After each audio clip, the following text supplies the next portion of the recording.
उन्हाळ्याचे दिवस सुरू असताना कमी बसेसअभावी होणाऱ्या प्रवाशांच्या गैरसोयी लक्षात घेता रामटेक आगारात पुन्हा नव्यानं 5 लालपरी बसेसची भर झाली आहे।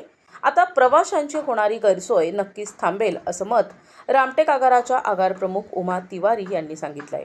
जी आपल्या रामटेक आगाराला नव्याने 5 नवीन अशोक लेलँड बसेस प्राप्त झालेल्या आहेत, ज्या BS6 टेक्नॉलॉजीच्या आणि अत्याधुनिक सेन्सरलेस बसेस आहेत, सेन्सरसोबतचे बसेस आहेत।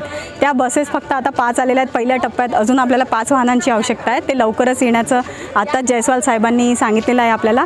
जयस्वाल साहेबांनी आज त्या बसेसचं उद्घाटन केलेलं आहे व आजपासून सदरच्या बसेस प्रवाशांच्या सेवेसाठी रामटेक आगारामार्फत चालवण्यात येणार आहेत। सदरच्या बसेसमुळे जी बऱ्याच वर्षापासून रामटेकच्या अंडरमध्ये येणाऱ्या सगळ्या गावांची डिमांड होती ती पूर्ण आता होणार आहे। प्रवाशांना जे असुविधा होत होती बस नसल्यामुळे ती आता कोणतीच राहणार नाही आहे आणि जास्तीत जास्त बसेस प्रवाशांसाठी कशा उपलब्ध करून देता येईल याच्यासाठी आम्ही प्रयत्न करणार आहोत।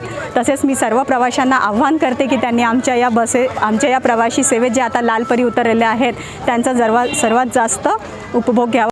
माहितीनुसार रामटेक आगारात एकूण 44 बसेस असून आता नव्यानं 5 लालपरी बसेस आल्यानं संख्या 49 वर पोहोचली आहे। नव्यानं आलेल्या बसेसचे उद्घाटन राज्यमंत्री आशिष जयस्वाल यांच्या हस्ते रामटेक आगारात पार पडले। यावेळी जयस्वाल यांनी लवकरच पुन्हा 5 बसेस रामटेक आगाराला मिळवून देऊ असं सांगितलं। या उद्घाटन कार्यक्रमात राज्यमंत्री आशिष जयस्वाल, आगार व्यवस्थापक उमा तिवारी, चालक, वाहक, कर्मचारी, शालेय विद्यार्थी, पत्रकार आदी सर्व उपस्थित होते। प्रतिनिधी अजय मेहरकुळे, NTV न्यूज मराठी, रामटेक, नागपूर।